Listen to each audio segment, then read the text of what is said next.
Главы администрации 11 районов Ташкента 24 июля выступили по телевидению с обращением к жителям и попросили прощения.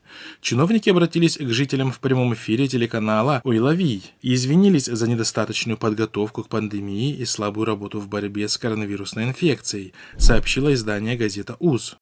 Barchamiz yig'ildik. Sizlarga murojaatimiz bo'yicha haqiqatda pandemiyaning keng tarqalishi, ayrim oilalarda yaqinlarining ko'z yumishi, bu barcha vaqtida amalga oshirilmagan ishlar sababli biza shaxsan shu tumanni barcha rahbariyati uzr so'raymiz.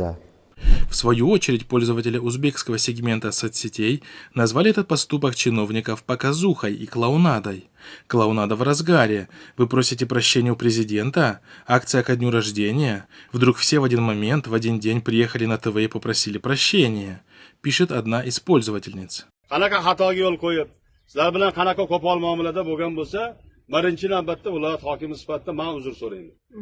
В Узбекистане стало традицией прилюдно просить прощения среди чиновников. Так, например, после сноса домов в регионах страны и последовавшими за этим протестами со стороны населения, Шавкат Мирзиёев в августе прошлого года выступил с критикой хакимов из-за нарушения и призвал их принести публичные извинения народу.